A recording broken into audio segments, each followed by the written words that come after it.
خوش کرنا بڑا مشکل کام ہے، مردوں کا کیا ہے، وہ تو عورتیں دیکھ کر ہی خوش ہو جاتے ہیں۔ اپنی تصویر کے اوپر فلٹر اتنا ہی لگاؤ کہ اگر کسی سے ملاقات کرنی ہو تو شرمندگی نہ ہو۔ تاریخ گواہ ہے، مرد نے کبھی حقوق نہیں مانگے، جب بھی مانگا فون نمبر مانگا اور تصویر مانگی۔ کبھی کبھار میں سوچتی ہوں جب کامیابی قدم چومتی ہوگی تو کتنی گدگدی ہوگی، ہے نا؟ صابن کسی بھی کلر کا ہو مگر جاگ سفید ہی نکلتا ہے۔ خالی بیٹھی تھی سوچا آپ لوگوں کو بتا دوں۔ جن لڑکیوں کو کھانا بنانا نہیں آتا انہیں سسرال میں تانے سننے کو پڑتے ہیں، اور جنہیں آتا ہے انہیں تانے سننے کے ساتھ ساتھ کھانا بنانا بھی پڑتا ہے۔ بابا جی کہتے ہیں انسان کی آدھی زندگی ڈگریاں لینے میں گزر جاتی ہے اور باقی آدھی زندگی ان کی فوٹو کاپیز کروانے میں۔ ایکٹیو اینڈ پیسو کی بہترین مثال، بیوی مجھے سونے کی چین کب دو گے؟ شوہر مجھے چین سے سونے کب دو گی؟ وہ مڑ مڑ کے دیکھ رہے تھے ہمیں، ہم مڑ مڑ کر دیکھ رہے تھے انہیں، وہ ہمیں، ہم انہیں، وہ ہمیں، کیونکہ امتحان میں نہ انہیں کچھ آتا تھا اور نہ ہمیں۔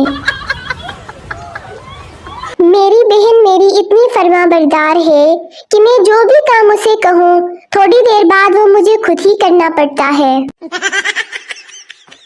یہ حق صرف مجھے ہی حاصل ہے کہ میں غلطی پر ہوتے ہوئے بھی اس سے منتیں کروا سکتی ہوں۔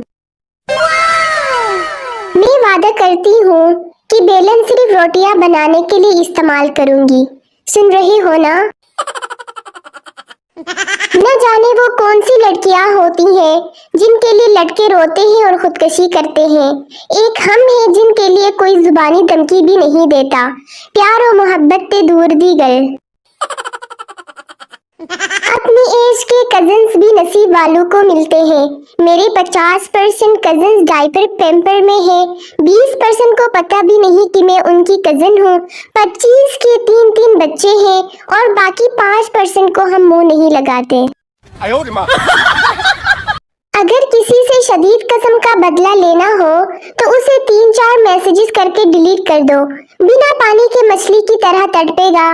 مزید مفت مشوروں کے لیے مجھے فالو کریں، شکریہ۔